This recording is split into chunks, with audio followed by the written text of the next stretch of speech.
வீட்டுக்கு தேவையான எல்லா ஹோம் அப்ளையன்சஸும் வாங்க ராசியான கடை பூர்விகா அப்ளையன்சஸ் இப்ப நம்ம முகப்பேர்ல மார்ச் 2ஆம் தேதி பிரம்மாண்ட திறப்பு விழா.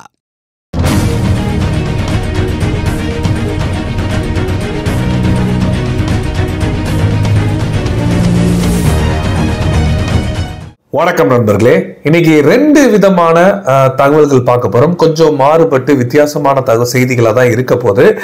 அதுலயும் குறிப்பா ஒரு சில நண்பர்கள் வந்து கமெண்ட்லயும் சரி, அதே மாதிரி இன்ஸ்டாகிராம்லயும் கேட்டிருந்தீங்க, இந்த ஃபினான்ஸ் பொருளாதார சம்பந்தப்பட்ட செய்திகள் வந்து கொஞ்சம் மிஸ் ஆகுது, என்ன நீங்க அதை பத்தி சொல்லலையே அப்படின்னு கேட்டிருந்தீங்க. இன்னைக்கு நம்ம பார்க்க போற இரண்டாவது செய்தி அது சம்பந்தப்பட்டதான் இருக்க போது. ஸோ முடிஞ்ச அளவுக்கு ஸ்கிப் பண்ணாம வீடியோ முழுசா பாருங்க, அப்பதான் உங்களுக்கும் புரியும். நண்பர்கள் சேனலுக்கு புதுசா வந்தீங்கன்னா சப்ஸ்கிரைப் பண்ணி உங்களோட ஆதரவுகளை கொடுங்க.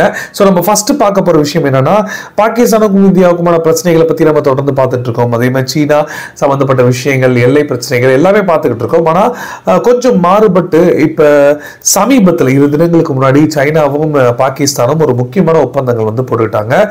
ஷெபாஸ் ஷெரீப் அவர்கள் முன்னிலையில வந்து இந்த ஒப்பந்தங்கள் 2 தரப்பிலுமே வந்து ஷேர் பண்ணிக்கிட்டாங்க. ஸோ எனக்கு இந்த செய்தியை படிக்கும் போது ஒரு குழந்தைய எப்படி வந்து நம்ம முதுகுல சுமந்துட்டு போவோமோ அந்த மாதிரியான ஒரு வேலைகளை வந்து இப்ப சீனா பண்றாங்க அப்படின்னு நமக்கு தோணுது. ஏன்னா இந்த ராணுவ சம்பந்தப்பட்ட விஷயங்கள்லாம் விட்டுருங்க, அதெல்லாம் நம்ம வேற ஸ்டோரி, டீட்டெயிலா போக வேண்டாம்.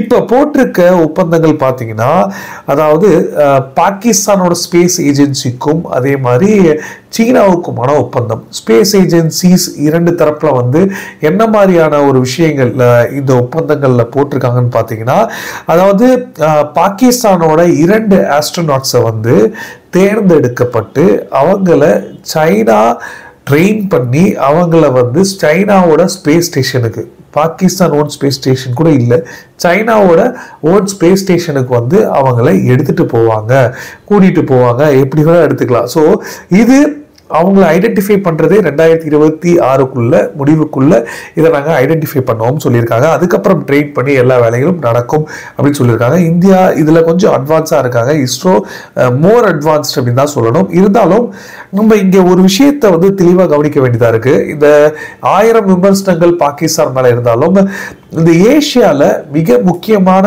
ஒரு நாடா 1961 சீனாவுக்கு முன்னாடி, இந்தியாவுக்கு முன்னாடி, ஆமா 8 வருஷம் இந்தியாவுக்கு முன்னாடி இந்த ஸ்பேஸ் ரிசர்ச்சுக்காக அவங்க ஒரு பாடியை எஸ்டாப்ளிஷ் பண்ணாங்க. ஸோ ஒரு ஸ்பேஸ் ரிசர்ச்சுக்காகவும் இந்த அளவுக்கு அதாவது ரொம்ப சக்ஸஸ்ஃபுல்லாக அவங்க எஸ்டாப்ளிஷ் பண்ண 1 மாசத்துலேயே ஒரு ப்ராஜெக்டை முடிச்சாங்க. ஸோ இந்த அளவுக்கு 1960-61 காலகட்டத்தில் வந்து ஒரு பாப்புலராக இருந்த இன்னைக்கு பாகிஸ்தான் எப்படி ஒரு நிலைமை ஏற்பட்டிருக்கு பாருங்க. அதுக்கப்புறம் வந்த சைனாவோட ஸ்பேஸ் ஏஜென்சி கிட்ட இன்னைக்கு அதுலேயும் கெஞ்ச ஆரம்பிச்சிருக்காங்க. எங்களால் தனியாக 2 பேரை தனியாக ட்ரெயின் பண்ணியோ ஐடென்டிஃபை பண்ணியோ இல்லை நாங்கள் கூட்டிட்டு எங்க போறது ஆஸ்ட்ரோநாட்ஸை, ஸோ இது எல்லாமே இன்னைக்கு வேற வழி இல்லாம இது ஒரு கேம் சேஞ்சர் ஒப்பந்தமாகவும் இது வந்து ஒரு பெரிய மாற்றம் பாகிஸ்தானுக்கு ஏற்படுற மாதிரியான ஒரு பிம்பத்தை வந்து கட்டமைச்சிட்டு இருக்காங்க. அரசியல் ரீதியாக அவங்க என்ன வேணா கட்டமைக்கிட்டோம். ஆனா 1008 விமர்சனங்கள் இருந்தாலும் ஒரு நெய்பரிங் கண்ட்ரி குறிப்பா ஏதாவது ஒரு பின்னடைவு கிரைசிஸ், பினான்சியல் கிரைசிஸ் ஏற்பட்டதுன்னா அது இந்தியாவுக்கும் ஒரு வகையில பாதிப்பு ஏற்படும். ஸோ எந்த அளவுக்கு ஏற்படும்னா, அதாவது பெரிய லெவல்ல இன்ஃபில்ட்ரேஷன், எப்படியாவது இல்லீகல் இமிகிரன்ட்ஸ் எல்லாருமே உள்ள வர ஆரம்பிச்சிருவாங்க ஒரு காலகட்டத்தில், கண்ட்ரோல் பண்ண முடியாத அளவுக்கு. ஸோ இந்த மாதிரியான ஒரு சில விஷயங்கள்னால இந்தியா கண்டிப்பா ஒரே ஒரு கோரிக்கை என்ன வச்சுட்டு இருக்காங்கன்னா, பாகிஸ்தானோட இயல்பான ஒரு ரிலேஷன்ஷிப் என்னன்னா முழுமையா பயங்கரவாதத்தை வந்து ஒழிச்சு கட்டணும். அது மட்டும் இல்லாம எல்லை பகுதியில் இருக்கிற பிரச்சனையும் பயங்கரவாதத்தையும் ஊக்குவிக்கிற மாதிரியான செயல்கள், வெறும் நல்ல பயங்கரவாதி, ஏன்னா இவன் இந்தியாவுக்கு எதிராக செயல்படுறான்ற விஷயங்களை வந்து எராடிகேட் பண்ணுன்ற ஒரு பேசிக்கான ஒரு கோரிக்கைகளை, இந்தியாவோட கோரிக்கைகளை பாகிஸ்தான் நிறைவேற்றினாலே பாகிஸ்தானோட ஸ்பேஸ் ஏஜென்சி மட்டும் இல்லை, அவங்க பொருளாதாரத்திலையும் பலவிதமான மாற்றங்கள் ஏற்படும். ஏன்னா இந்தியாவை டிபெண்ட் பண்ணி நிறைய இருக்காங்க. தடை பண்ணது பாகிஸ்தானுக்கு பேக் ஃபயர் ஆச்சு. பாகிஸ்தான்ல கொஞ்சமாவது பல 20-30 வருஷமா பாரம்பரியமா வியாபாரம் பண்ணிட்டு இருந்தாங்க, வியாபாரிகளுக்கும் அடி வாங்கி போயிடுச்சு. ஸோ இப்படி ஒரு நிலைமை பாகிஸ்தான்ல ஏற்பட்டிருக்கு. ஸோ இதை புரிஞ்சுக்கிட்டு எந்த அளவுக்கு இந்தியா தேவை, இந்தியாவை பயன்படுத்திக்கிட்டு எத்தனை நாடுகள் இன்னைக்கு முன்னேற்றம் பார்த்துட்டு இருக்காங்கன்ற விஷயங்களை வந்து நம்ம கவனிச்சு சொல்ல வேண்டியது இருக்கு. ஸோ இது நான் உங்களுக்கு முதல்ல சொல்லணும்னு நினைச்சேன். இதை பத்தின எந்த கருத்துக்களா இருந்தாலும் தாராளமா கீழே கமெண்ட் சொல்லுங்க. உங்க கமெண்ட் தான் வந்து எனக்கு ரொம்ப முக்கியம். ஏன்னா அதை வச்சு எனக்கு ஒரு ஐடியாவும் வரும். அது மட்டும் இல்லாம நம்ம இனி வர வீடியோவை இன்னும் எஃபெக்டிவா என்னால வந்து ஒரு பாயிண்ட்ஸை வந்து எடுத்து கொண்டு போய் சேர்க்க முடியும். ஸோ மறக்காம கீழே கமெண்ட்ல பண்ணுங்க. ஸோ இது தொடர்ந்து அடுத்து நம்ம பார்க்க போற இன்னொரு முக்கியமான விஷயம் என்ன அப்படின்னு பாத்தீங்கன்னா, இப்ப பிரதமர் மோடி அவர்கள் வந்து சமீபத்துல NXT நெக்ஸ்ட் கான்க்ளேவ் அப்படின்ற ஒரு ஃபங்க்ஷன்ல வந்து கலந்துக்கிட்டாரு. இது வந்து ஒரு தனியார் ஃபங்க்ஷன் தான். நியூஸ் எக்ஸ் வேர்ல்டு அப்படின்னு ஒரு புது சேனலை வந்து ஸ்டார்ட் பண்ணியிருக்காங்க. நியூஸ் எக்ஸ் இன்டர்நேஷனல் நியூஸை வந்து கவர் பண்ணுறதுக்காக இந்த ஒரு சேனலை வந்து ஸ்டார்ட் பண்ணியிருக்காங்க. ஸோ இதில் வந்து பிரதமர் மோடி அவர்கள் கலந்துக்கிட்டு ஒரு முக்கியமான விஷயத்தை வந்து சொல்றாரு. ஸோ அவர் என்ன சொல்றாரு அப்படி பார்த்தீங்கன்னா, இந்தியா வந்து குளோபல் சக்சஸ், முக்கியமாக மேனுஃபேக்சரிங், எக்ஸ்போர்ட்டு, இனோவேஷனு, இந்த விஷயங்கள் இந்த கேட்டகரியில் வந்து ஒரு பெரிய வெற்றியை வந்து சந்திச்சிருக்கு. ஸோ குறிப்பா இன்டர்நேஷனல் பிரசன்ஸ்ல இந்தியாவுக்கு வந்து ஒரு குளோபல் இன்ஃப்ளூயன்ஸ் வந்து ஏற்பட்டிருக்கு அப்படின்ற விஷயங்களை சொல்றாரு. இதுல எனக்கு மாற்று கருத்து இருக்க மாதிரி தெரியல. பட் இருந்தாலும் இன்னும் என்ன சொல்றாருன்னா, மேனுஃபேக்சரிங், செமிகண்டக்டர்ஸ், ஏர்கிராஃப்ட் கரியர், அதுக்கப்புறம் இந்தியாவோட சூப்பர் ஃபுட்ஸான மக்கானா, மில்லட்ஸ், ஆயுஷ் ப்ராடக்ட்ஸ், யோகா போன்ற விஷயங்களை வந்து இன்னைக்கு உலக நாடுகள், அதாவது அக்ராஸ் த வேர்ல்டு எல்லா நாடுகளுமே பின்பற்றுறாங்க. இது வந்து இந்தியாவுக்கு ஒரு பெருமை அப்படின்ற விஷயங்களை சொல்றாரு. இது மட்டும் இல்ல, இந்தியாவோட ஒர்க் ஃபோர்ஸ் வந்து வேர்ல்டு ஃபோர்ஸா இன்னைக்கு வந்து மாறி இருக்கு அப்படின்ற விஷயங்களை வந்து சொல்லியிருக்காரு. ஸோ இது மேலோட்டமா பார்த்தீங்கன்னா கரெக்ட், அதுல உண்மைத்தன்மை இருக்கதான் செய்யுது. இந்தியாவோட இன்ஃப்ளூயன்ஸ் வந்து ஜியோ பாலிட்டிக்ஸ்ல ஏற்பட்டிருக்கு. இந்தியாவோட என்னை பொறுத்தளவு நான் அலைன்டு மூமெண்ட்டை வந்து இந்தியா கடைபிடிக்கிற விஷயங்கள்லயே வந்து கொஞ்சம் இந்தியாவுக்கு சாதகமாக அமைஞ்சிருக்கு. எப்படியாவது இவங்களை வந்து நம்ம பக்கம் இழுக்கணும், இதை ஒரு அலைடு நான் அலைடு பாலிசியை வந்து பிரேக் பண்ணணும்னு இரு தரப்புலையுமே வேலை நடக்குது. ஸோ இது இந்தியாவுக்கு அட்வான்டேஜான விஷயம் கிடைச்சிருக்கு. ஓப்பனா மார்க்கெட் இருக்கு, அதுல இருந்து யாருக்கிட்ட வேணாலும் வாங்கிக்கலாம், எந்த எஃபெக்டிவான வெப்பன்ஸ். ஸோ இதெல்லாமே இந்தியாவுக்கான ஒரு முக்கியமான தருணமா அமைஞ்சிருக்கு. ஸோ இதனால இந்தியாவுக்கு ஒரு மிகப்பெரிய மாற்றம் ஏற்படுமா அப்படின்னு பாத்தீங்கன்னா, ரிசல்ட் ஓரியன்டா பாத்தீங்கன்னா நம்ம பொறுத்திருந்து பார்க்க வேண்டிய ஒரு காலகட்டம் இருக்கு. ஆனால் செமிகண்டக்டர்ஸ் விஷயத்துல நம்ம ரொம்ப பின்தங்கி தான் இருக்கோம்.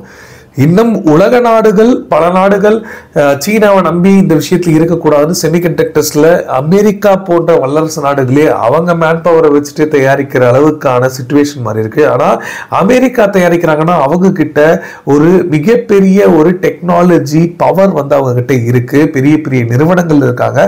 ஸோ அதை வச்சு அவங்களால இதை செயல்படுத்த முடியும். ஆனா இந்தியா இதுல இன்வெஸ்ட்மெண்ட் பண்றோம்னு ஒரு கவரப்பட்டு மற்ற நாடுகள் கிட்ட கேட்டு, அந்த நிறுவனங்கள் கிட்ட கேட்டு அதுல இருந்து இங்கே கொண்டு வந்து அதை வச்சு பில்ட் பண்ண வேண்டிய ஒரு கட்டாயம் இருக்கு.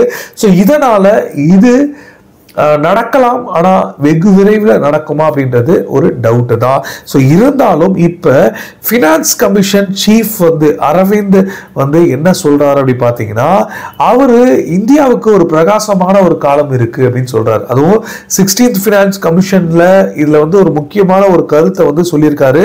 இந்தியாவுக்கு கிரெடிபிள் விஷன், ஃபியூச்சர் வந்து ரொம்பவே பிரகாசமா இருக்கு. அதுலயும் குறிப்பா 2047 ஒரு டெவலப்டு நேஷனுக்கான ஒரு சில வேலைகள் நடக்கும் அப்படின்னு சொல்லியிருக்காரு. ஸோ 2047 ஆல்ரெடி 2020 அதாவது 2000 சீரீஸ்ல நம்ம பார்க்கும்போது 2020 டெவலப்மெண்ட் பார்த்துக்கிட்டு இருந்தோம்.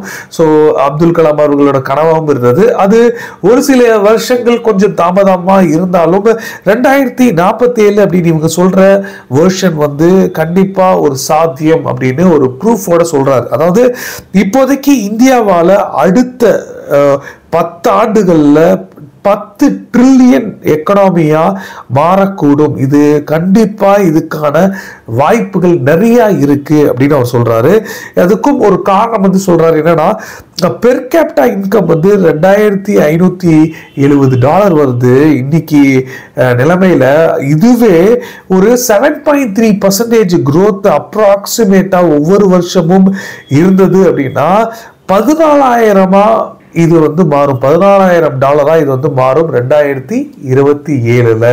ஸோ இதை வச்சுதான் 2047ல, ஸோ 2047ல கண்டிப்பா ஒரு மிகப்பெரிய ஒரு மாற்றம் காத்துக்கிட்டு இருக்கு அப்படின்ற விஷயங்களை வந்து இவர் தெரிவிச்சிருக்காரு. ஸோ கண்டிப்பா இது இப்ப இருக்கிற சூழ்நிலைகள்ல பொருளாதார ரீதியா நம்ம பார்த்தோம்னா ரொம்பவும் வந்து 2047 ரோட் மேப் வந்து ஏற்கனவே ஆரம்பிச்சுட்டாங்க. ரொம்பவும் அதில் வந்து ஃபோக்கஸ்டா வேலை பார்த்து ஒரு பிரேக் இல்லாம எந்த ஒரு பிரச்சனையும் இல்லாம அது வந்து ஸ்மூத்தா ரன் ஆகிட்டு இருந்தது அப்படின்னா கண்டிப்பா 2047 சாத்தியம்தான். இது வந்து ஒரு சில எக்கனாமிஸ்டே வந்து சொல்லியிருக்காங்க. குறிப்பா இந்தியாவோட growth வந்து ஒரு ஸ்டெபிலிட்டி வந்து எப்படி இருக்கோ அதை வச்சுதான் வந்து இந்த growthம் இருக்கும் அப்படின்னு சொல்லிருக்காங்க. ஏன்னா அந்த மாதிரி இந்தியாவோட கட்டமைப்பு இருக்கு அப்படின்ற விஷயங்கள் சொல்லிருக்காங்க. கிரிட்டிசிசமும் இருக்கதான் செய்து, அதையும் நான் உங்களுக்கு சொல்லிக்கிறேன். ஸோ இதுதான் இன்னைக்கு நான் முக்கியமா சொல்லணும்னு நினைச்ச ஒரு விஷயம். கண்டிப்பா உங்களுக்கு இந்த தகவல் பிடிச்சிருக்கும் நம்புறேன்.